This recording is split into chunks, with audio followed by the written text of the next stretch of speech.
Which brings us on to our guest for today, Skirmish. How you doing, man? I'm good, thank you, man. I'm good. Glad to be down here, man. I've been itching to get down here. We spoke a few weeks ago, and I've been looking forward to it, man. Yeah. Definitely, man. Definitely. Welcome to the podcast. So, Yeah, like, you're quite familiar with Bournemouth anyway, right? Of course, yeah, definitely, man. I come down here like pretty much once or twice a year with my wife, just see some friends and just enjoy the seaside, man. Just love it down here. Like, eventually want to kind of move down here, maybe. We'll see. But yeah. Nice one, man. Nice one. So, obviously, like on here because I'm a huge Rhyme Asylum fan. Yeah, I took the opportunity. I was just like, you know what, fuck it. I'm gonna reach out to you, see what happens, course, and now here you are, man. Yeah, so big up. man. Thanks for coming on. Appreciate it, man. Been a big fan of you guys for a time now, man. Yeah. It feels an age ago, doesn't it? Yeah, for real, man. So so how did you kind of get into doing your thing with rap music? Basically, well, I'm the youngest of 6 siblings. Basically, I've got older brothers who are about 10 plus years older than me.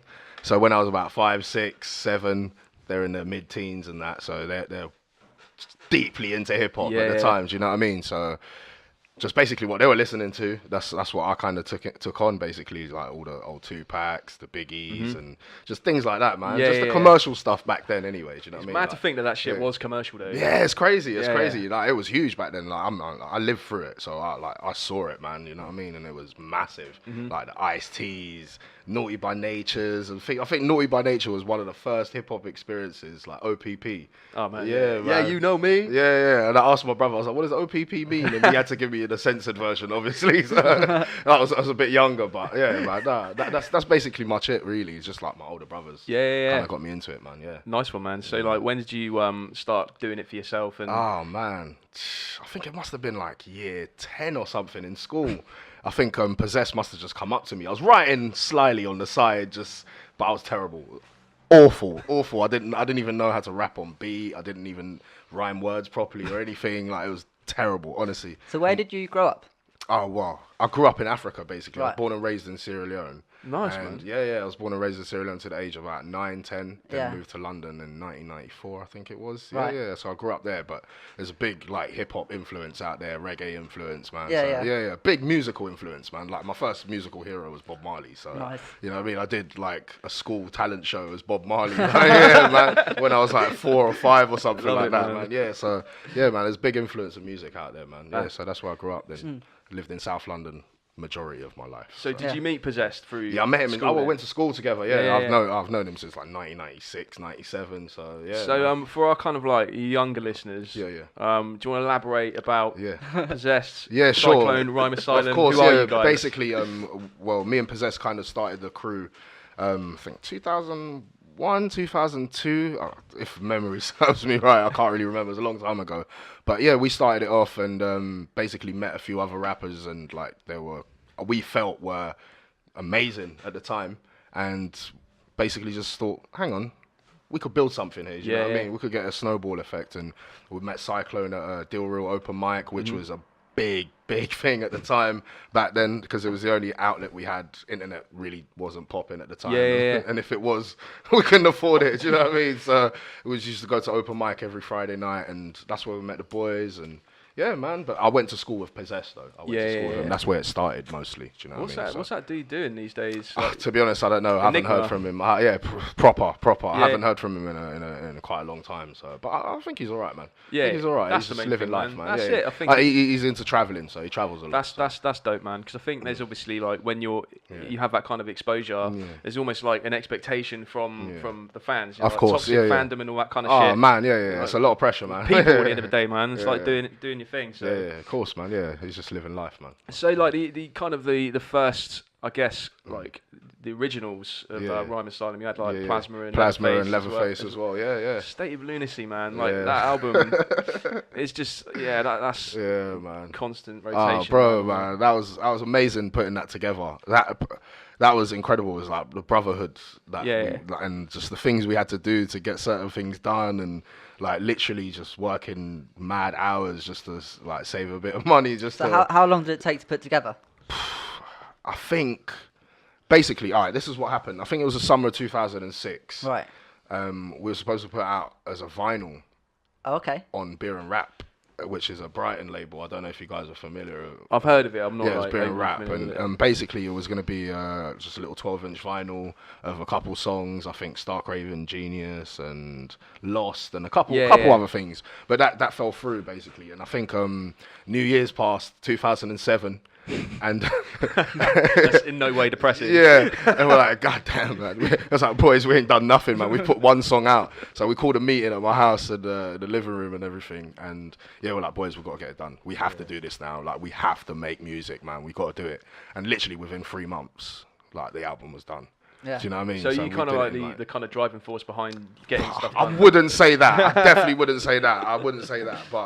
But yeah, I think we all were the driving force, man. I'd mainly say Possess probably was the guy that was the main man. Yeah, because he just had it all figured out, man, from a young age. You could tell from his lyrics, man. Yeah, he was ahead of his time, man. You know what I mean? 100%. He's probably one of my favourite MCs to come from. Oh yeah. I think he's everyone's favourite. Yeah, it's crazy. Everyone's like, when's that Possessed album coming? When's it coming? Yeah, man. I know, it's man. like the Chronic. I know, man. It needs to come. Happening. It needs to come, man. It needs to. I hope so. I hope it does, man. That's cool, though, man. But yeah, I think it took about 3 to 6 months it took us to make it. Yeah. Right.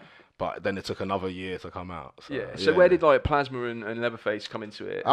We knew Plasma from around the area. Yeah. And we knew Leatherface through a mutual friend as well. Yeah. He was around the area and like he was making beats and he just kept getting better progressively and like very quickly we're like, hang on a second, like, we don't need to go anywhere else. Like he's in the crew and he's doing the beats. That's it, man. Makes sense. I think that's why that album flows so well. Exactly. It's like thematic throughout. It just has that real kind of like consistent sound. Of course, man. That's it. Like the hip hop we grew up listening to anyway, like the old school like Pioneers and things like that. Most of their albums were produced by one producer, so I don't think we had it in mind, but glad it worked out. It just happened that way. It just worked out that way. Yeah, cool. Glad it worked out that way. That's interesting, isn't it? Because now you do get a lot of current hip hop albums. The whole songs of different producers. Isn't it? It's like the producers are the superstars now. Yeah. Do you know what I mean? Rightly so though, because it's hard work, man. Like because I'm trying a little bit of production at the moment. How is it? And it's not that easy, man. It's not as like just flinging a sample, like tuning it or whatever. It's a lot more complicated than that. So all props to the producers. Though, I suppose it's cool though if you learn production yourself. It gives you like the autonomy to take your like music wherever you want it to. You know what I mean? That's what I want. Yeah, that's what I want, man. That's definitely something I want to focus on as well. Not just the writing. I want to get focused with the production. So how did you boys kind of like hone your? It's very like horrorcore kind of aesthetic. Yeah. Like, Oh man, did that happen like on purpose or like how did that come about? Cause to be honest, I think it was just our humour. Yeah, it was just we were kind of like weird. I wouldn't say dark sense of we weren't weird kids or anything. We just had a really dark sense of humor. There was nothing off limit. You know what I mean? We could say whatever, whenever. Like actually, we pride ourselves on saying something in the most awkward situations, just to make someone feel a bit awkward about themselves. You know what I mean? So I think it was our humor and just how we were as people and just how we grew up and things that were around us, our influences, the movies, the books we were kind of delving into. And things like that. Because I think it's very like sonically, it does take you on a journey. It's almost like it's like very like cinematic. Yeah. Solitary Confinement. You're almost like completely immersed in the album. Yeah. Definitely, man. That was on purpose, man. We wanted it to be like that. Yeah, we had so many arguments, like figuring out what the track list was going to be. Many times we're like, no, I think this should come after this. Like, no, but it doesn't work. But it worked how it worked, and definitely, man, it worked perfectly. Because it's like a lot of when you're not kind of rapping, kind of like very like horrorcore kind of, I guess aesthetic stuff. Yeah. Your stuff's very kind of introspective and also brings it kind of grounds in reality. Yeah, of course, man. So it brings a nice contrast to kind of more like hardcore stuff. So is that just something that you made a conscious choice to rap that way? To be honest, it was the other way around, actually. The dark kind of thing, even though it was part of our sense of humor and how we were as people, I struggled more doing that than the more introspective stuff. This is what I was going to say. That comes more naturally to me. Like that's nothing to me. I've been writing like that since a kid. Do you know what I mean? Just writing my thoughts down and just my emotions and whatever, just just channeling it somewhere. Do you know what I mean? And I've always been writing like that. So the horrorcore stuff was more of a challenge, really. Like I just had to kind of. It's more escapism, isn't it? Yeah, exactly. Yeah. But I love doing it though. I love doing it. It's just like, oh my god, I can actually do that as well. Like, whoa, what the hell? Like, it's what you guys are kind of known for. It's like you built that brand, and everyone's kind of like, man, like this is. Yeah. It would just have to. Like double take, it's so layered. Yeah. There's a lot of layers, man. Yeah, there's a lot of layers. Crazy, like we took our time with it. Our time with it, man, and just listening to like crews like Wu-Tang, man. Like, dude, they're probably the biggest influence for us, man. Yeah. As a collective, anyway, we wanted to kind of build something of the same sort, man. Like a brand. Like you go anywhere in the world, people know who Wu-Tang is. Yeah. They're throwing the W up, or it's like graffitied somewhere. You know what I mean? We wanted something like that. Do you know what I mean? 100%, man. Yeah.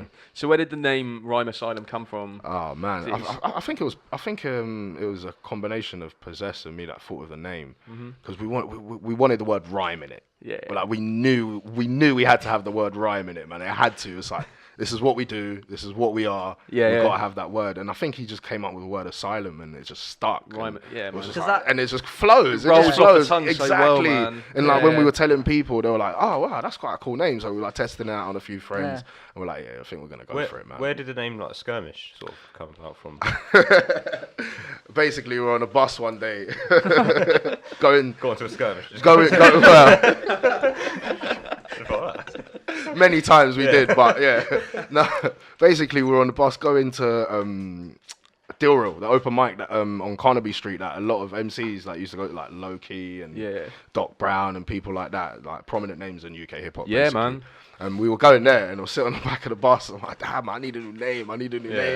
And like, we were just throwing words around, and Possess said Skirmish, and I'm like, whoa. Like my eyes just opened up, and I was just looked around. I'm like, yeah, I'm taking that. And I think that was the day Cannabis was performing there. So I was already buzzing anyway. I was like, I got a new name. I'm seeing Cannabis. Like, yeah, man. It was that simple. It was no crazy story. No. It's just a word I heard. I'm like, I'm taking that. I like that, man. I'll give my own definition to it. Do you know what I mean? What about like Cyclone as well? Because that dude probably has like one of the probably the most kind of sinister sounding voices in hip hop music, man. Oh, it's crazy. And he's always been like that. Always. It's nuts. From the moment I met him. Intense dude, or is it just kind of... Nah, he's chilled out, man. He's chilled out. He's so laid back, man. That's my brother. I was talking to him the other day as well, man. Like, such a good dude. Yeah. And like with his kind of rapping skill, he's always been like just like imagery and just he paints a picture. That fucking man, line, like, he's like, take drugs with no conscience. Yeah. Oh man. My pupils dilate like Columbine killers with slow watches. Word perfect. It's word perfect. I listen to that and I just have to be like, rewind. Yeah. You'd think boys, check this fucking. If you read it, you would think, a rapper wouldn't have said that. You know what I mean? But it's word perfect. It's perfectly written. Yeah. Like there isn't a single flaw to that those two bars there. Mm-hmm. He's a genius, and he's always been like that. And he's probably still got millions of punchlines that he needs to say that the world needs to hear, man. Trust me, man. Did he do the cover art to some of your stuff? He did like most of the first album. It was Scam 2 that did the State of Lunacy. The second one, it was a guy, I forget his name, Romany or something like that. I forget his name, but Cyclone did most of the work as well. He did the back art, he took the pictures with the Scrabble letters and things like that. Yeah, man. Guy's a genius, man. Honestly, like an actual genius. You kind of get that impression. Yeah. He's quite like almost like introverted, but yeah. He's a genius, man. He did all the cuts and everything. Like, guy's a genius, man. Honestly, just thinking about it, I haven't been around him in such a long time, and just thinking about how ahead of his time he was as well, because he was doing the DJing and things like that as well. So, but I think it almost kind of helps the sense that you came from the time like almost like pre-internet era. Oh yeah. So now I'm glad about that as well. Yeah, because it gives you kind of that almost like that air of like you know elusiveness. It's like who are these guys? Where are they? Yeah. You know, like when you were like growing up and watching like WWF wrestling or something, and you didn't have the internet to validate anything. Yeah, so you're like, Kane and Undertaker, they're really brothers. Yeah. And no one tells you otherwise. Believe whatever. Believe whatever. It was only like last year I found out like Paul Bearer. It's like Pole Bearer. I was like, what? It's blew my mind. Crazy, isn't it? Yeah, it's crazy. Real dude. It's a similar type thing, right? It's like, you know, you've always adds a mystique to it. Exactly, man. Like. Obviously got amazing music out there, but it's not like now where everything's instant and people have like real short attention spans. Oh man, tell me about it. Do you know what I mean? Same, I suffer from it as well, man. Everyone, it's a condition we all do. Of course, man. Do you feel the kind of like need or like pressure to kind of keep up with kind of social media presence nowadays? Yeah, like, man, it's tough, compared man. to other people, I guess. It's like everyone's more artists are coming up. Yeah.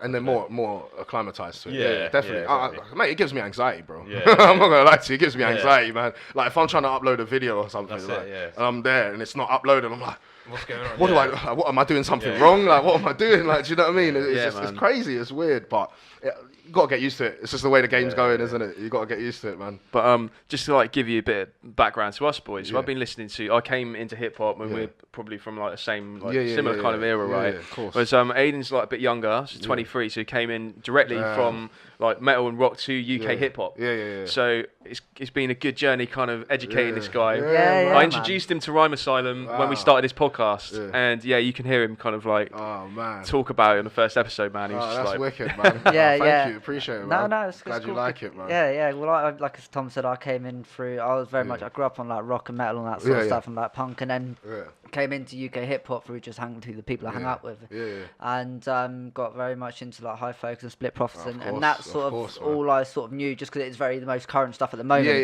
Yeah. And then through hanging out with Tom, I'm saying like, all these people. Oh, do you know Tom's just like, yeah, they're all right, and then he's just, but this is who you got to listen to. These are like the old school people you got to listen to. I listened to your album and I was just like, I was blown away, man. Thank you. I was blown away. Appreciate it, man. Thank you. Especially like lyrically and the beats wise, man. It's and the punchlines and the fucking, it is very much horrorcore, and I didn't realise how much I love that sort of stuff. It's mad. It's crazy. So Jake the other day like listened to it and he compared it almost to like Bad Meets Evil. He was just like, it's got like definitely tones of that throughout as well. Big influence, like Eminem, like it changed my life, man. Honestly, when I first heard Eminem, like at first I was like, what the fuck is going on? What the hell is this, man? Like, this is a parody, surely. I can't take this guy seriously. Like, what my name is, and like my cousin used to run around the house, the Spice Girls. I was like, what the hell? I'm like, this guy's talking nonsense. Then I heard Guilty Conscience. I was like, whoa. This guy is on another level. I think most people had that reaction. Like we were watching, I've seen it a couple of times now. You know, the Defiant ones on Netflix. Jimmy Iovine, Dre. Such a good documentary, man. Like when they're in the car, like with the speakers in the car. Oh, he's tuning it. When they're tuning the speakers, and then they just look at each other. They're like, That blows my mind. Well, that's the thing, man. Like when he gets M in the studio and he's just like, my name is instantly, just spits it, and he was just like, I heard when he first heard the demo tape, he was like, who is this guy? Everyone had the same reaction when they first heard Eminem. Do you know what I mean? Man. It's just like incredible, man. The fuck, like this is nothing like I've ever heard before. Nothing like we'd ever heard. Like we got glimpses of it with like kind of Necro and Cage and things like that. I'm not saying Eminem took from them, but but he just kind of took it to another level, man. Like, 100%, man. He was incredible, man. Because that's the thing. He kind of like crossed over into like commercial appeal, whereas like Necro, man. I mean, like that's horrorcore to the max. And like, it's not gonna happen. No, it's not, man. You ain't hearing Necro on Radio 1. Have you heard that Cool G Rap Necro album? Oh, sick, man. The production's amazing. It's just grimy. It's proper grimy hip-hop. Like, man, it's nuts, isn't it, man? It's crazy, man. No, but Eminem, though, man, like, you got to give him his props, man. Honestly, like, we're all spawns of Eminem, like, in some weird way. Or, you know what I mean? What did you think of the clash with, well, not the clash, but the beef with I think MGK got him. I think he got him. Really? I think MGK got him. Yeah. Like, obviously, like... Shots fired. I think...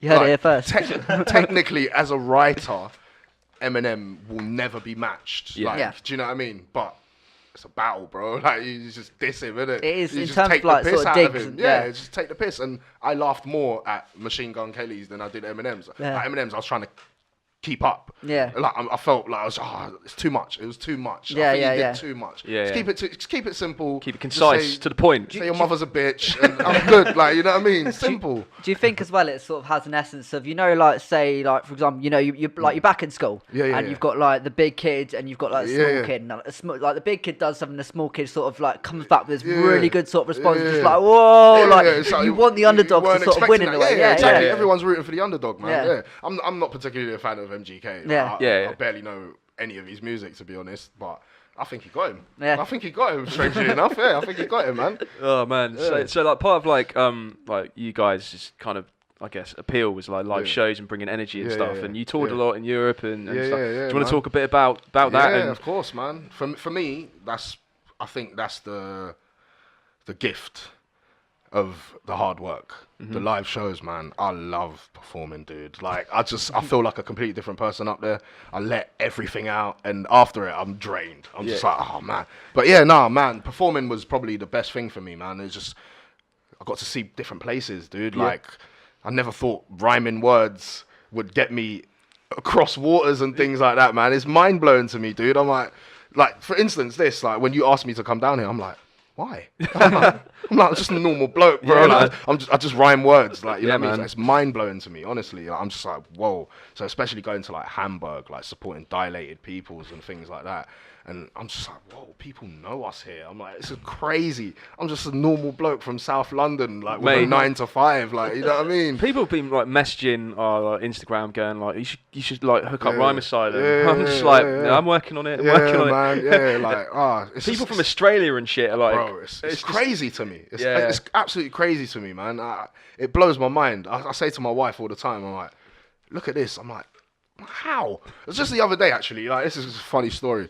I was at London Bridge on the way home from work, and I was having a cigarette, and I started walking to get my train, and someone came over to me and just grabbed my arm. I'm like, what the fuck is this guy doing? Like, I took my headphones off, and he's like, you alright, mate? Can I get a photo?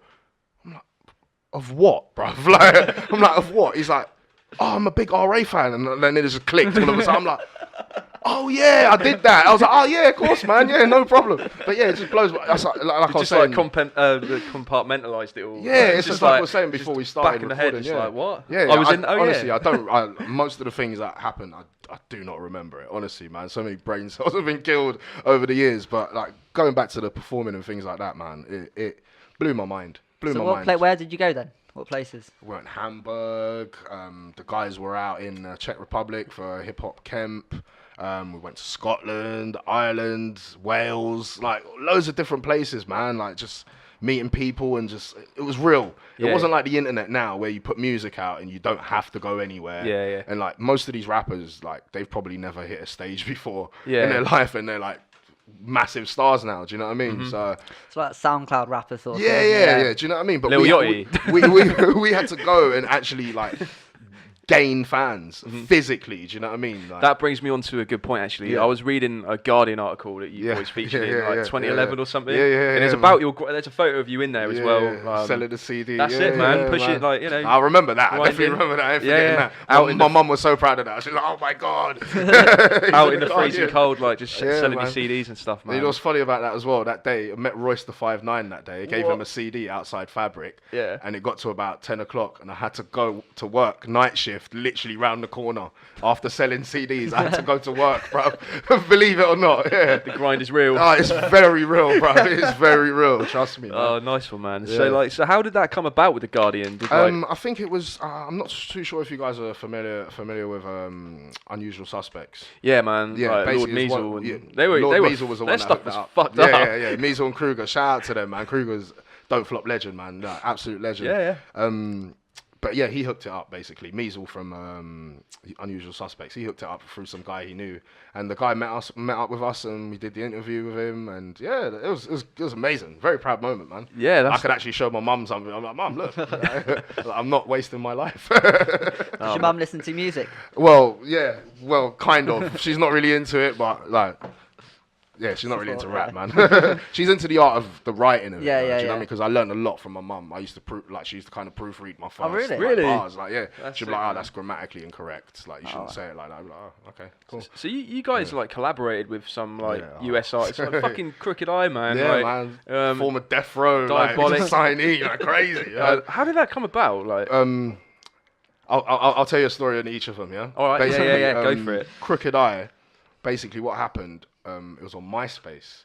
This shows how far back it was. Basically, Royce the 5'9" had an advert saying, "I will do a guest verse for £1,000," and we're like, "Yo, boys, that's Royce, man." Let's get the piggy banks out. You know the 6 degrees of separation kind of thing. We're like, he knows Eminem.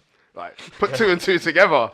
He might hear our music. Like, let's go for Royce. But it didn't work out because they wanted the money up front. And we're like, no, bro. Like, we've heard stories. It's not happening. We're not getting mugged off, mate. I have to do gardening for this money, bro. Like, you know what I mean? You're not getting my money unless I get a verse. So that kind of fell through, and like we just hit Crooked up. We just hit Crooked Eye up, and he was like, yeah, I'll do it, man. He's like, what label are you with? He's like, we're not. We're doing it independently. And he's like, cool, I'll do it, man. And like literally within a day, we had the verse, man. Like we had the verse within a day, and he's like, yeah, man. That's cool, man. He smashed it. Absolute legend, man. He's doing a lot now, isn't he? He's like vowed to release like a track a week or something. He's under like the King Hip Hop Crooked. Weekly. Yeah. Oh man, legend. Good man. guy, that was man. one of the things that proper got me into him. Like he did that, I think about 10, 12 years ago as well. And oh man, every week you're just like, where does he find the time to do this, man? Like, where does he find the time to do this? Incredible MC. So it's about the state of lunacy, Diabolic. How did that come about? This is a great story. This is a great story. We've been a fan of Diabolic basically from when we heard his verse on the Dance of the Devil, the side B with Immortal Technique. That verse, like, what did he say? Get this stress off my chest, like breast reduction, or what? Like when I heard that, I was like, yo, this guy's amazing, like. And he came to London to perform with Immortal Technique, I think summer 2006. And he came to the open mic that we used to go to, Speaker's Corner in Brixton. And he was doing a freestyle on stage. And he's like, someone come up on the stage, throw me some words. And everyone was like, yo, Possessed, bro, you got to do it, man. Like, you're the illest freestyler like anyone's ever heard in existence. Please just go and just do something. Went up on stage, started throwing Diabolic words, freestyling. It was amazing. And Tom, like Possessed, sorry, his name's Tom, innit? His name's Tom as well. Possessed was like, oh, bro, throw me some words, man. Throw me some words.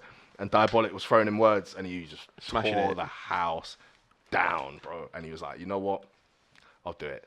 And he's asked him, he's like, yeah, please, can we have a feature? Like, you know what I mean? And he did it, man. And he did the chorus as well. He cut his teeth, bro. Proved himself. He smashed it, man. Yeah. Dude, I remember I was in college, and we got the email. I left college. I was like, I'm going home. I was like, teacher, sorry, emergency's come up. I've got to go. And I phoned him. I was like, bro, we've got the verse. Went to my house, played it. Was just blown away. I love that, man. It's like analog days before internet, just all like emails and phone calls. And it was incredible, man. Honestly, it was incredible. Same with Copyright as well. We just hit him up on MySpace. Yeah. And I think it was like AOL Messenger or something like that. AOL Messenger. Yeah, man. And we're talking to him through that. And yeah, he did it within like 2-3 days, man. And Ill Bill as well. Ill Bill. I don't even remember how that came about, actually. How did that come about? And that's Necro's brother for anyone who's interested. Yeah, man. Non-fiction, man. Yeah, non-fiction. Yeah, come on. Legend. Amazing. Uncle Howie. Rest in peace, Yeah, man. He was an interesting character. Very interesting, man. We used to watch all the DVDs, everything, man. We were massive fans. And you could kind of tell the influence a bit as well. Yeah. Like the kind of subject matter that we speak upon is quite similar to non-fiction. It's Us, Black Hot Helicopters, all of those tracks, man. I love that. Of course, man. I don't really remember, to be honest, how the Ill Bill thing came about, actually. I don't really remember. Probably MySpace, man. What time to be alive. Probably MySpace, man. You could get to anyone then, innit? Like, you know what I mean? So, yeah, I don't really remember. Nice, I don't remember, man. So you were on Fire in the Booth many moons ago. Yeah, man. How did that come about, man? Because it's like, that's still well hard now. Yeah. Oh, man. Like, dude, it's incredible, man. I want to do another one, man. I'm itching to do another one. Yeah, like what you've done. But, it's on Beats now, isn't it? Yeah, it's on Beats. Apple... whatever the hell it's called, man. I don't know, innit? But yeah, I think it was through Jump Off. Ara from Jump Off. I think he was the one that helped us hook that up. So just because I know there's a lot of younger listeners. Yeah, Jump Off WRC rap battles. Just Google it, man. YouTube it. WRC 06, WRC 07. So Jump Off was like the predecessor to everything. To everything, man. Like, it was kind of running side by side with Smack URL at the time, basically. Like Smack was doing the DVDs and Jump Off was doing YouTube and their own kind of website and things like that. So yeah, it was before everything. Jump Off was before everything, man. Because Possessed smashed it. Didn't he smashed it. He went to Vegas. Yeah, he went to Vegas to battle for 10 grand. Nah. I wish I could, man. I couldn't afford it, man. We were saving up for the album, bro. Like, you know what I mean? There you go, we were saving up for the album, man. Yeah, keeping it real, man. Yeah. But yeah, he really smashed that, man. Oh, man. Him and Rain. Yeah. What's his face? Yeah, man. That's my brother, man. I love that dude, man. Yeah. Yeah, that was jokes, man. Some of their battles. Yeah, man, it's incredible, man. It's incredible. Honestly, like, we couldn't believe it. We're like, bro, like, you went a whole day without losing a battle. Like, because everything was on the same day, the WRC 06.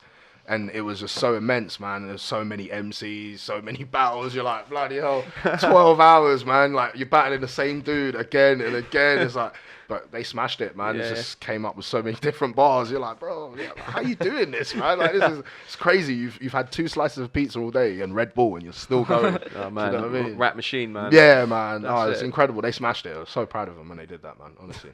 Yeah, so what are you doing now in terms of making music? Music, after Rhyme Asylum, like what happened to you guys?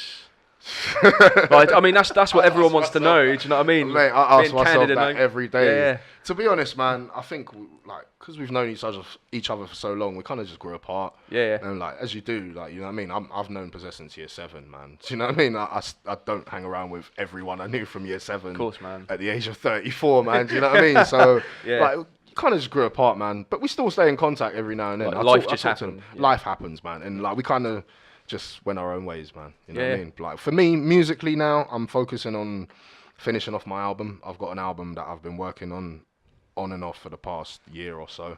And I'm very excited about that, man. Nice, man. Yeah, I'm very excited, man. I'm looking forward to putting that out hopefully this summer, man. Can you tell us anything about it at this stage, or what do you want to know? mate, like any kind of any guest features, kind of... Wow, we don't know about that yet. We don't know about that yet. We don't know about that. But to be honest, I'm mainly just focusing on like my craft. Yeah. Like rather than we'll get there. We'll get there. Do you know what I mean? But I'm just learning again, man. 100%, man. I'm learning again, yeah. And we were talking about production and stuff, and you wanted to get into it. Yeah, so, man, like, definitely. Are you going to be producing some of the beats on there, or you to be honest, outsourced? like I've outsourced most of the beats. I just want one song on the album that I made the beat. Yeah. That I do everything on. Just do mixing and I want outro. to do everything. Just one song, man. That's all I want. That's probably kind of what slowed me down a little bit because I don't feel I'm at the level of the production that I need to be, because some of the production that I've got on there is like, I would say it's like kind of boom trap. Yeah. Do you know what I mean? It's got a boom bap element to it, but with more of a current sound. Yeah. That's but interesting. not too current though, because I don't want to feel like, I'm begging it. Yeah, do you know what I mean? Like, you're not alienating. Like, you're keeping I'm just sticking to what I know, but the sound's changed, man. Hip hop's changed, man. Do you know what I mean? And that's not necessarily a bad thing. Yeah. It's good to kind of, if you're kind of in one camp, you're making like you make a certain type of music. Yeah. Why not? Like we were talking to Rez, weren't we? And he was just like, if you make boom bap, then it's not necessarily a bad thing. Just carry on doing it and doing it well. Exactly. It has its audience. That's it, man. Yeah. If you're an artist who's more inclined to progress and evolve and change up, then do that as well. It's by all means, anything man. goes. Yeah, exactly. You know what I mean? We do talk about that in order to there is a point in music where you've got to kind of push to be successful. And you've got to write to or make music towards what's going to sell, essentially. Exactly. Which is where you then have to start being a bit more sort of current, because I think we speak about it a lot within the boom bap era.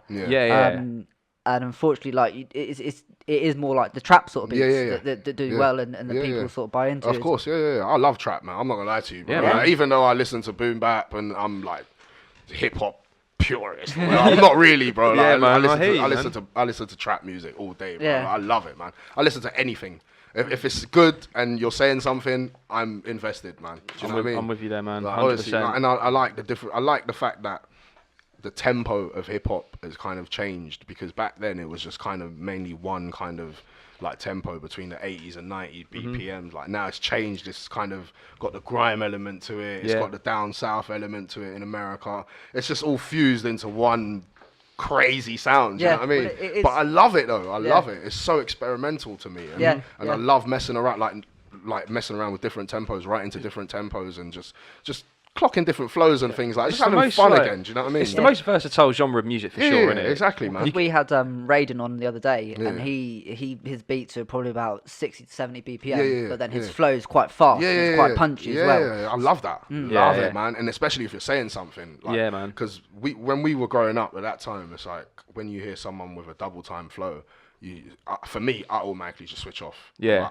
I don't care. Yeah. Because he's not going to say nothing dope. I'm not going to catch anything, whatever. But as time, I've kind of learned to like just give people a chance, innit, man? Just listen to it. You never know, you might like it, man. Do you know what I mean? I guess it just depends on like the artist and what they're saying. Because I mean, like if you're saying something worth listening to, you've got a double time flow, then it'd be worth checking out. But at the same time, and in contrast to that, sometimes people create more of a vibe rather than like something lyrically. Yeah, it doesn't always have to be about bars, man. Yeah, exactly. Like, honestly, it doesn't always have to be about bars, man. Like, there's many rappers that I listen to that ain't really like lyrical, It's like, can we just play in a club or something like that? Yeah, but it's just the whole vibe of it, man. Yeah. Do you know what I mean? And as much as I've grown as well, like I don't always just like want to hear bars all the time. Man. Like when I'm chilling with my wife in the kitchen and helping her do whatever, I'm not trying to listen to like Wu-Tang or whatever. No, you know what I mean? Yeah. Do you know what I mean? Exactly, man. I think it's good to like keep an open mind. I mean, there's a lot of shit out there, obviously. Oh, definitely, man. Yeah. But I think you just got to sift through it, man. You got to sift through it. There is real hip hop still does exist. Who are you listening to at the moment?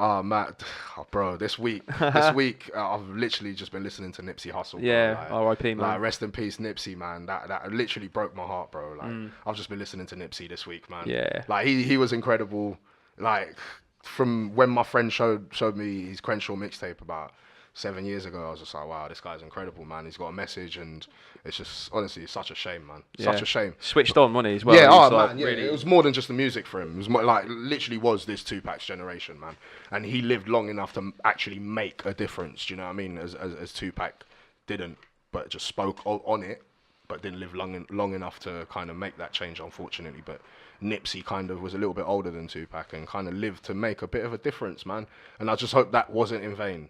Honestly, because it's the world is watching. Yeah, it's a sad situation, bro. Like someone with such a great energy and positive vibe just get taken away like that. And, yeah, do you know what I mean? It's just he was a very influential person, especially how I'm moving now as an artist. Yeah. I look up to him a lot, man, and that was quite devastating. No, definitely, man. I think a lot of people woke up like we were kind of upset when they were met by that news, and yeah, man. Yeah, I think he just had that kind of stay in the hood of thing. Yeah, and don't we all do, bruv? Yeah. Don't we all do, man? But it's toxic, man. It's toxic. Honestly, we just have to do better as a people, man. As a culture, we have to do better. Honestly, we have to protect ourselves. You know what I mean? Because I think that man there could have done so much more for this world, honestly, and in the blink of an eye. Just over some bullshit probably as well, like stupidness, man, got taken away from us. Yeah. You know what I mean? So, and not just us, man, his family, bro. Like, yeah. You know what I mean, like, we're nothing compared to them. So, but just gotta show them love and support, man. 100%. You know what I mean? Honestly. 100%. But aside from Nipsey, what do I listen to, man? I listen to a lot of stuff, man. Like I was saying before, I love Drake. I think Drake's incredible. So we were saying about obviously Jake's not here because of he went to a show last night. Good man. Yeah. How the hell did he afford that? But yeah, so he bought out Jay Huss, wasn't it? Yeah. Just came out of jail. Yeah, sick. An hour later. That's really sort of cool in a way, isn't it? It's amazing, man. It's amazing. I love how he's so integrated into the UK scene, man. Yeah. People are like, he's begging. Nah, man, he's shining light on us, man. He's opening doors for us, man. Honestly, if Drake's paying attention, who else is paying attention? Are you a fan of Top Boy? Love it. Can't wait for the third season. Yeah. I saw the trailer the other day. It looks amazing. Because he's supporting that as well, isn't man. it? Yeah, he's amazing. Really cool. And Dave's in it as well. And Dave's not far from you heard where his I album live as well. Sick, man. Yeah. Oh, mate. Psychodrama. Imagine Dave in 10 years. What he's gonna be like. Incredible, man. Do you know what I mean? He's just gonna get better and better. And he reminds me so much of Nipsey as well. Yeah. He's got a lot to say, hasn't he? He reminds me so much of Nipsey, man. Honestly, and I think he's gonna just get better and better and better. Man. Any standout tracks on that album? What's the name of the track? The intro. Was it the intro? The Psycho, the intro. The beat switch up on that. Yes. Yeah. Oh, I turned that up, man. Yeah, honestly, I love that. Yeah, I don't think there's a shit song on that album actually. I think it's flawless. So it brings us on to grime then. I take it you're a fan of grime as well. Yes and no. Yeah. Gets is probably the best rapper that's ever come out of this country, technically, as flows and just the way he rhymes, and like Ghetto is levels, bruv. What do you think I'll listen to of, Ghetto any day, man. Of Gigslet's album? Love it. And it was quite a different sound for Gigs. It was very different sound for Gigs. I think that's probably why I kind of liked it a bit more, because it had a bit more of a commercial sound. It was a bit more appealing. Yeah. It was a bit more appealing, so I enjoyed it, man. Well, it gets a lot of radio play now, doesn't it? Sick album. I think DJ Snips, who was part of Poisonous Poets as well, produced a couple songs on there. Oh, really? Yeah, man. I think he did about 2 or 3. The one with Wretch. Yeah. Wretch is first. Oh, dude. Wretch. Oh, man. Like, there's certain MCs that just... They got it, man. Yeah. And Wretch is one of them. Wretch is incredible, man. I love that guy. I'd love to do a song with him. Honestly, I'd love to do a song with him. Well, Wretch, if you're listening. Yeah. We had a guest on the wall about a local head called Mo Sick. He's a really sick rapper. Check him out, man. Really good. And he'll be coming through later. But he was telling us a story about Wretch hitting up Harry Love for a beat back in the day. And Harry Love like kind of turned his nose up at him. And he was like, know. And obviously Wretch is kind of it's progressed. Exactly. Different stratosphere now. Yeah, it's crazy. You never know how it works out, man. You never know, honestly. So it's obviously like you were around kind of the early days, not the early days of UK hip hop, but that kind it's like we missed the early days. You know like Low Life and all that kind of stuff. Yeah, that's the kind of time we came in. Yeah, I mean? That's when we came of age. Like, did you like meet any of those heads? Do you know any of them? Yeah, man. Like Mice Diggy. Yeah. That's my brother, man. Like, love Mice. Honestly, we talk all the time. Aside, apart from music, like, that's my dude, man. Love him. I have to try and get him on the podcast. Yeah. Oh, mate. I'm sure he'll be up for it, man. Like, I'll call him after. I'll give him a call and big up, man. Yeah, no, absolute legend. I remember we used to sneak in. Was it Underworld in Camden, where they used to have the Kung Fu open mic and performances. We used to sneak in. Me and Possess used to sneak in, and Mice was the host, and we used to look up to him, man. Like, wow, this guy is an incredible MC. Like, so we're watching a load of like Fubar Radio. With like, Sarah Love and man. So Mo Sick and Verbs, the guy coming down later. Sick, I think that's how they know each other. But what happened to that? Is it still going?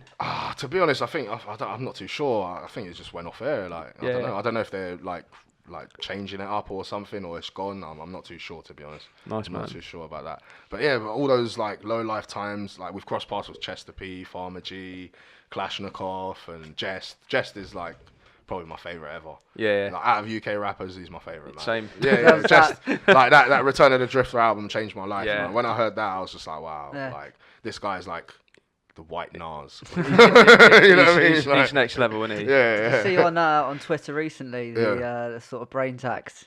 Oh yeah. I saw a few tweets flying about. Wasn't it like Farmer G saying he's going to expose him or something? He's not wrong though, man. Yeah. He's not wrong though. Like, they worked hard, they deserve their payment. Of course they do, man. 100%. It's as simple as that. Yeah. The amount of streams that album must have got. Dude, like, come on, man. And I'm sure it's just going to grow bigger and bigger. Yeah. The more people find out about it. Mate, look at us when we were growing up. I didn't listen to Illmatic when it came out. I listened to it years after. So imagine the people that are going to find the music in years to come. Yeah. It's like, bro, you need to hook them people up, man. They worked hard for it and they deserve it. And obviously with social media being more prominent now, it's only going to get more exposure and people are going to become more and more aware about what happened. Man. Exactly. Well, that situation alone is advertising for the record, isn't it? Yeah, exactly, man. No, they deserve what they need to get from that, man. Honestly. Yeah, man. So other kind of local heads around you, like I was always like a big fan of Manage. Yeah. Like, is it Live in Protest, that album? Yeah, man. So I own that on CD. I ordered it when it came out. I fucking love that album. Crazy, man. It was an album launch. I was at album launch, man. Yeah. Because you've done a couple of tracks with him. Yeah. He was so dope, man. Yeah, man. Absolute legend, man. He was the first person to, like, I remember I said this to him and he said, please say this, like, on record so people know this. But he was joking, obviously. Yeah. I said to him, dude, you were the first person to ever ask me to be on wax. Yeah. Ever. Like, ever in life. He was the first person I ever recorded a song with. And I'm so grateful for that, man, honestly. And so, it's on record now, bruv. Like, you were the first one. Mr. Manage, absolute legend, His flow is effortless as well, man. He's man. just like, I think he just kind of... I don't know, man. I found him like to be amazing. Yeah, man. He's incredible. He's incredible. That track, is it Rise Up? Rise Up. Are you in that video? Nah, I had to go work that Possess day, was in the Possess video. was in it. All the other Rhyme Asylum boys were there. I had to go work that day, man. Always go and work, bruv, man. Always have to sacrifice things, man. Because I just remember like having like those old school MP3 players from back in the day. I remember like squeezing about 10 tracks. Play.com, bruv. You know it. That's it. I remember just being like on holiday and just like listening to that track. I was like, over again. Yeah, man. Yeah, that's a sick track, man. Oh, and that's incredible. Because he was in there's this like old cypher on YouTube with him and like Doc Brown and like Doc Possessed Brown, and yeah. Gibberish as well. Gibberish. Oh, wow. Incredible. Yeah. Yeah, man. Oh, that's so many memories, man. Yeah. So many memories. That was like literally the open mic. We used to go every Friday. There used to be people coming. Like Cannabis was there. I think RZA was there. I can't remember if he was there. Kanye West, believe it or not, showed up one day. That's mad. Kanye West showed up. Yeah, Kanye West was there. Consequence, Mos Def. It was Kanye West and Consequence, and Mos Def in one night. Wow. There's a clip on YouTube of it. Like, man. Like, so literally every Friday there used to be like someone famous coming along, and it's made you want to rap even more. You're like, oh man, you're like, oh my days, you got Styles P from Locks over there. Yo, listen, you know what I mean? Like, it just gasses you up even more. It was beautiful. We need something like that, man. We need something like that. Well, there is, but it's not like how Deal Real used to do it every Friday. Do you know what I mean? Yeah. Like we've got Real Deal now at Chip Shop in Brixton. Yeah, I think first Tuesday of every month. Yeah, I'm promoting you guys, man. Yeah, Big up. Yeah, big up, man. You big heard it them here. up, man. Yeah. So, how do you think UK hip hop's evolved over time? Oh man, I remember years ago when, funnily enough, when we were at the open mic and people were asking us, "Oh, where do you see UK hip hop in like 10 years?" And we were like, "Nah, I ain't gonna do nothing. I kind of saw something. I kind of saw that it would evolve, man, because there's only a matter of time where you can just keep something quiet. For instance, look at Australia, man. Dude, the music coming out of Australia is fire. Like the grime scene out there is fire. The rappers are sick. Aiden brought that up a few weeks back. Dude, it was just like, what I mean. I was like Australian grime. So how It's actually decent. It's decent. It's sick, bro. Yeah. I love it, man. I follow this guy. I forget his name, but he's got like over 100,000 like followers on Instagram, and he is incredible. Like it's like you deserve that 100,000 followers, bro. Yeah. Like you are sick, man. They're fucking incredible out there. Germany as well. Like there's this dude in Germany. I think he's actually from Vietnam. Yeah. I think he might be Vietnamese or something. Forgive me if I'm wrong.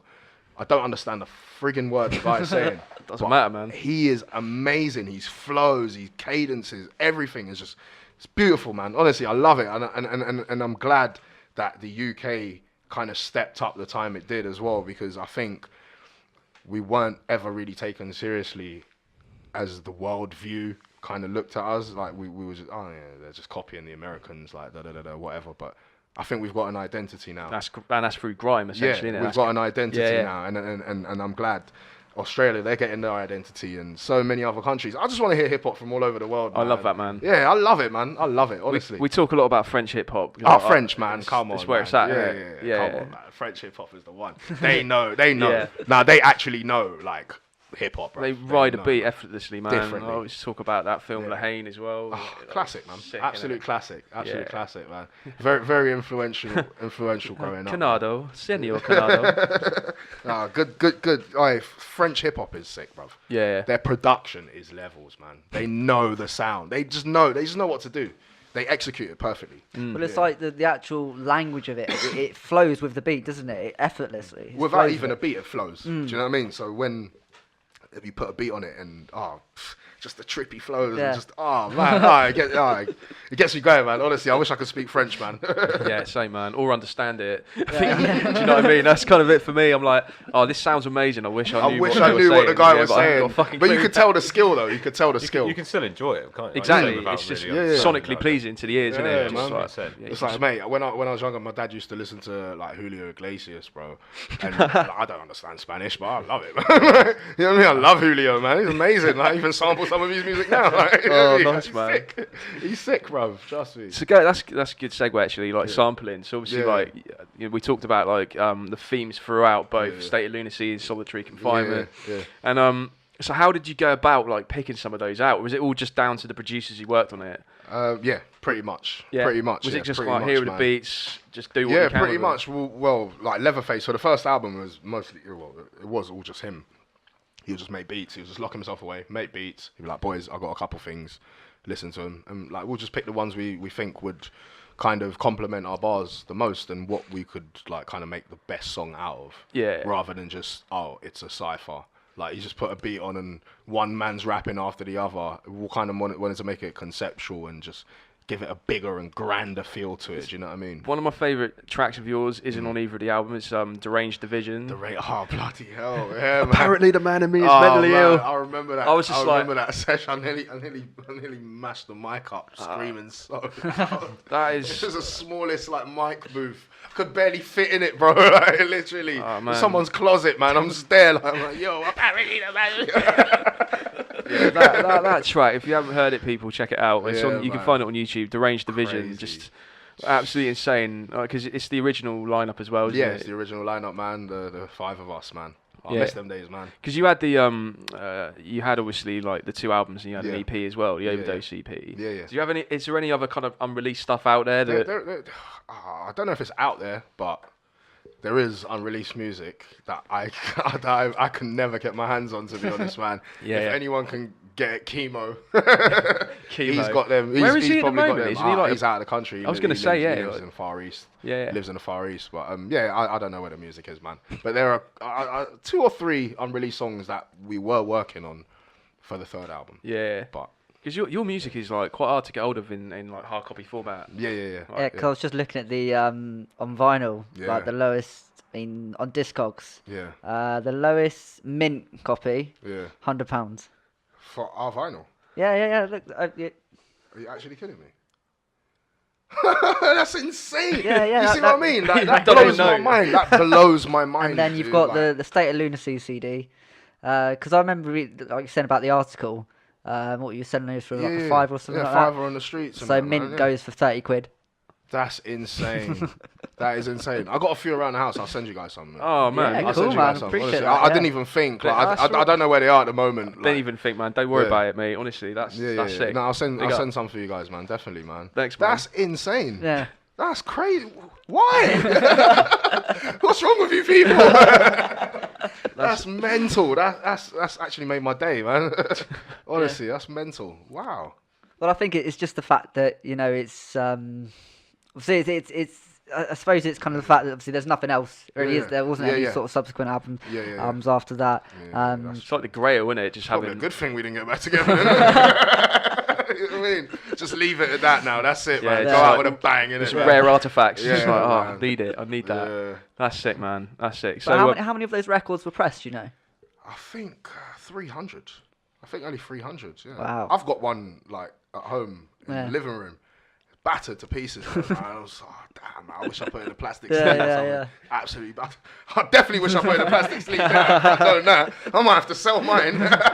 But yeah, like I think it was only 300. That was crazy as well. The guy, what's his name? Marwan from Germany in Hamburg. He was the one that got them pressed up for us, man. Right. And he flew us over there, took us to the pressing plant. Really? I remember seeing it getting pressed. That was mind blowing to me. Yeah. I'd never seen anything like that before. I was just like, wow, like this is us. This is our soul on a piece of wax, bro. Like, this is incredible. And that's when we supported Dilated Peoples that day as well. Like, Crazy, I was mind blown, man. Honestly. So what's your like proudest moment, and like who's the kind of you said you supported those dudes? Yeah. Anyone proudest else? Moment. Proudest moment. I'd say. I have to think about this one. Probably that, man.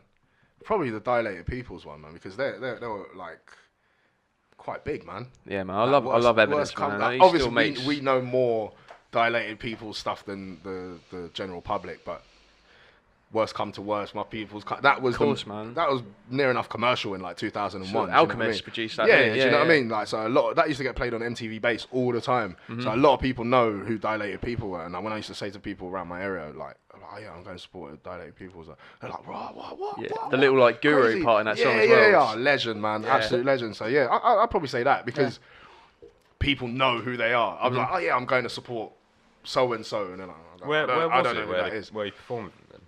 Oh, bro, this was in Hamburg. I don't know, man. It's probably some German word or something, bro. I don't know, man. But yeah, it was out in Hamburg, those that don't know, just talk us through your relationship with Dilated Peoples. What, that in that day? Yeah. Basically, we got there. Oh, man, I fell asleep.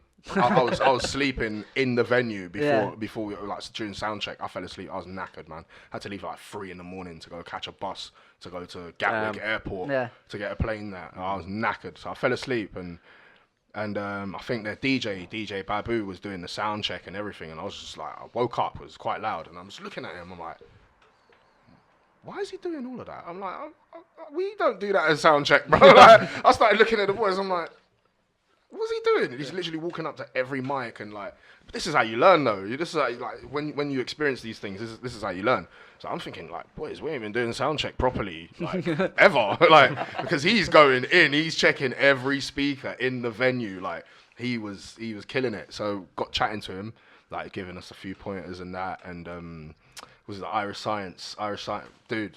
Such a G, bro. Such a G. We had a meal with him, sat down. Sick, man. We didn't see Evidence much because I think the night before, Like, he must have been buzzing so much because I think they were in Amsterdam the night before. Yeah. And he must have like fell or something and hurt his arm, so he had to go like hospital. So we were chilling with Irish Science, man. Like, eating falafels in Hamburg with Irish Science, man. Just it was sick, man. So we're riding around with him like most of the day and everything, man. It was pretty cool, man. So what's tour life like, man? Is it like tiring? It's horrible. Yeah. It's horrible, man. It's not nice, man. It's not nice. You just feel even if you have a shower, you still feel dirty. Yeah. It's just like I like my bed, man. Yeah, mate. I want to go home. But it's incredible though, man. To look back at it, I guess. Yeah, it's incredible. It's just when you're in it, you're like, oh man, catching a 7-hour coach to Blackburn. You're like, this is crap, bro. Like what's in Blackburn, bro? Like, you know what I mean? Like I've never been there in my life. Sorry if anyone from Blackburn's listening. Nah, no disrespect, obviously, no disrespect. Like, come on, man. But I was just like, why am I on a coach for 7 hours, man? Like, I'll tell you what, like, our primary listener base is in Blackburn. I'm joking. Sorry, Blackburn. Yeah, it was a place called Jazzy Keks. It was fun. It was a fun night, man. But yeah, it's like just things like that. It's like, why am I getting a coach for 7 hours, man? Like, but looking back at it, I wouldn't change anything, man. Nice, man. I wouldn't change a damn thing, man. Each minute on that coach was fun, man. What is the wildest shit that you've ever seen gone down at a rap gig? One of ours or just in general? You can answer both if you want, man. One of ours. Basically, I think we were supporting. This was kind of the time where the group kind of separated, and we were asked to do a support act for Pharoah Monch, Wow. Ill Bill and Vinny Paz. What? I think AG and OC from DITC. Tom's a huge Pharoah Monch fan. Yeah. Oh, dude, like, yeah, Pharoah Monch, legend. And Vinny Paz. Like, Pharoah Monch, like, lyrically, probably top 3 ever. Like, yeah, man. Honestly. He's ghostwritten for a lot of dudes as well, isn't he? Mate, he's incredible. Yeah. Incredible. Like, I don't even want to listen to his music. He makes me feel shit. Like, honestly, he's that good. Yeah, man. I love Pharoah, his singing man. voice as well, like, incredible. That Desire album, Oh, man. has Yeah, never yeah. left my phone, ever. Like, incredible album. But I think the boys couldn't make it that day, so I was the only one that could perform, and I'm like, how am I going to rap one verse per song? Like, this is hella awkward, but I was not missing this opportunity, man. I didn't give a damn, bro. Like, they took me backstage and everything. I had like my rider with a bottle of Hennessy. I was so gassed. Like, yo, this is sick. I was like, this is the illest shit ever in life, bro. I just bumped shoulders with like OC from DITC, and he's giving me a hug, like telling me he loves me, and I'm like, what the hell? Like, Man, that's it's ridiculous. crazy, and like shaking hands with Pharoah Monch and that. But that was crazy. But I remember performing. And the crowd was kind of like quiet a little bit, and like, I started getting a bit annoyed. I'm like, listen, you motherfuckers, I'm gonna drop this song. If you don't start acting up out there, yeah, I'm coming down there. And there was this like 7-foot looking Polish dude there in the back. He's like, Gom. I'm coming for you, bro. So the beat dropped and I jumped in the crowd. Yeah. Me and him just started moshing. And he elbowed me in my face with the mic. A split on my lip and there was blood everywhere and everything. Wild, but man. It was crazy, man. Yeah, I was getting punched left, right, and centre. But I got back on stage. And I was like, "Oh, this is the best shit ever, man." I loved it. I was just blood dripping everywhere. I'm like, "Yeah." I felt like a metal king. True horrorcore Yeah, style. proper, man. Do you know what I mean? Serious I wouldn't do adrenaline that kicking now, in, though. man. Like, Adrenaline I'll probably kicking break in. a hip or something if I jump off the stage. Like, facts. You know what I mean? Did you meet Paz as well? Met Paz on a couple of occasions. He comes across as a real like humble guy. Cool dude, man. Yeah, Cool dude. We had a feature with him as well, actually, but it just never kind of panned out because of like record label issues. I was gonna say, man, like your music complements each other really well. well. Oh yeah, Sometimes bro, your they're styles, big influence. Jedi Mind Tricks, especially production wise. Yeah, Stoops the G, man. Mate, Stoops one of the best producers ever. Yeah. Just the way he like structures his beats and just the sounds and everything, the samples. And Vinny just spazzes on him, man. He does, man. He just spazzes on him, He's just man. got that like real kind of gruff delivery. That Like, Violent by Design is one of the most influential albums, I'd say, for like the Rhyme Asylum sound. Violent by Designs with like what's it called? It's got Heavenly Divine and Heavenly that one. Divine. Yeah. That beat is so good. Retaliation, Sacrifice. That was a real kind of like amateur production. Yeah. Like it was done in a bedroom or something, wasn't it? Yeah. Because they had the Psychosocial before that. Yeah. I and wasn't he really keen on that. He was one. like Icon, the verbal hologram. Yeah. That was a bit too much for me. Yeah. Like, I just wanted just the straight up. Bare young though. sparring. He was. Yeah, it was incredible. It was ahead of his time, man. Like honestly, very intelligent man. Very intelligent man. And then and all their kind of subsequent albums have been just like proper like, gritty, good features. Visions of Gandhi, Legacy of Blood, and it's all like heavy metal because he's a massive metalhead. Yeah, proper. Yeah, him and Ill Bill. I think their best album for me, my favorite album anyway, is Servants in Heaven, Kings in Hell. Yeah, incredible album. Yeah, I love that album. There isn't a shit song on that album. Even the skits, everything is perfect. What's the one he does with Sean Price on that album? Dude, man. Sean Price was... He rode that beat so well, but legend. Man. Yeah, they did so many collabs as well, man. I was so jealous, man. I was like, damn, I want Sean P, man. Sean P. Rest in peace, man. Man, Sean Price was a character though, wasn't he? Proper character, man. Yeah, just how he just that don't give a fuck attitude. Yeah, a straight New York dude, man. Yeah. Just old school New York dude, I don't give a fuck. Yeah, fuck man. you, get out of my face. It's like I saw an interview with him when he was talking to, I think it was on Vlad TV actually, when he's talking about female rappers. Hilarious. He's like, nope, none of them. And like Vlad's like, oh, what about? He's like, nope, none of them. I don't like not one of them. Not one of them. They're all whack. No, maybe except Rod Digger, but I remember that. But nope, none of them. I was just cracking. I'm like, bro, come on, man. Like, not even Foxy or Kim or like, come on, man. There was some dope MCs, but He didn't give a shit, man. He just embraces griminess, didn't he? Like the brokest rapper you know. Yeah, man. We'll see Monkey Bar's album as well. Yeah, so man. good, man. And the Mike Tyson one. Too many classics, man. Yeah. Honestly. Just his bars are just so. It's just like it's almost like comedy, isn't it? Yeah, it's just comedy. It's just silly, but it's just like I actually believe he would do something like that. Do you know what I mean? Like, he's just a grimy dude, man. He was, man. Because I mean, the Helter Skelter days was more kind of that. Yeah. Like, I guess it didn't really. He hadn't established that kind of personality yet, if that makes sense. Exactly. He was a sick rhymer, it was kind of rapper. a stepping stone. Exactly. Of where he was going. Yeah, you know what I mean? And rock, man. Yeah. Oh, he's still. Dude.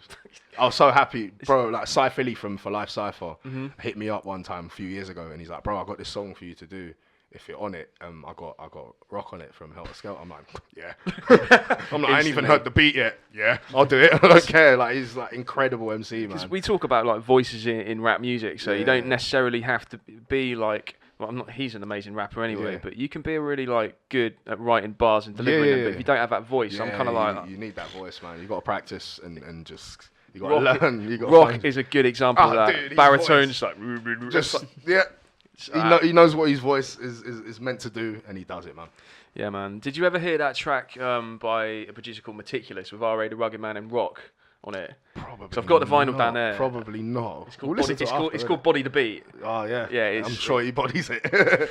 I'm sure he bodies it, man. He does, man. The way he like the way he rhymes, man. Just how he bounces off the beat is just incredible. Like where the pocket he finds is. I don't think anyone can find a pocket like him. Honestly, like he just bounces like from kick drum to snare to hi-hat, and it's just like, rah, dude, like, you're blessed with something else there, man. Like, honestly.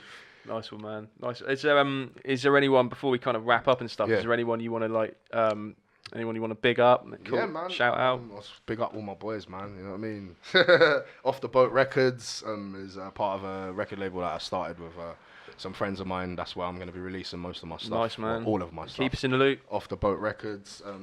Group Immigrants. My OSMG brothers as well. They got a lot of music coming in as well. Yeah, man, that's it really. Just my people, man. Just my people. Big up to you guys as well for inviting me. And actually, before I do finish, I do want to say something. I'm not too sure if you guys were ever familiar with a gentleman called Pete Cashmore. He was a journalist for Nuts magazine and things like that. Unfortunately, he passed away yesterday. Oh no. Yeah. So basically, it hit a lot of people in the battle scene because he was an avid listener of battle rap. Not even just a listener; he was active in battle rap as well. He took part in one battle, and it's just really hit everyone in the battle community really hard, man. And I just want to kind of send love to his family and condolences. Do you know what I mean? Because he was such an incredible gentleman, man. Really. Very intelligent guy, and it was honestly a pleasure to have crossed paths with him. And it's just I hope he's at peace, man. Big up, man. Yeah, rest in peace. Nice sentiment to end with. Yeah, man, definitely. Rest in peace, Pete Cashmore, man. Well, like Skirmish, man, it's been an absolute pleasure. Thank you, man. What a guy. He's come through. I really appreciate you jumping on, man. Thank you, man. Honestly, like I say, man, if it weren't for you guys, man, like I'd be no one, man, honestly. Yeah, we'll link up for part 2 for sure. Definitely, 100%. Done. I know you've got a lot more to talk about. I'll be back in the summertime, man. 100%, man. Yeah, it's your second home now. Yeah, so. definitely, man. Definitely, might as well start making a move now, innit, babes? Yeah, let's do it. Just got a shout out to Skirmish's wife as well, who came through today. That's the quietest I've seen her in 5 years, man. We should chill here all day, man. You know what I mean? You're welcome to. Honestly, we're gonna be here for a while. So, that's it, man. But we're gonna play out with a Rhyme Asylum track. Before we do, Aiden, where can you find this podcast? So you can find the podcast on Acast, iTunes, Spotify, as well as YouTube. As well, you can check out the visuals for the podcast on YouTube. But good sound quality is always on the podcast streaming platforms. Yeah. Just in case you're wondering, we obviously juggle this with full-time jobs, so the audio relaying that over the video, it takes a lot of time, man. Or more accurately, it takes a lot of Aiden's time to do. So just be patient with us. Be patient with us, but man. It'll come, man. Trust me. Just be patient and trust me, man. These guys have got a lovely setup here. Just support their thing, man. Honestly, it's incredible. Thanks, man. Appreciate that. Cool. So we're gonna play out with the track "I Know" by Rhyme Asylum. Without RA, no way you can spell raw. Let's go. That's it. Cool, nice one. Thanks for coming again. Fantastic, mate. Man. See you soon. That was sick. Oh man, that was wicked, man.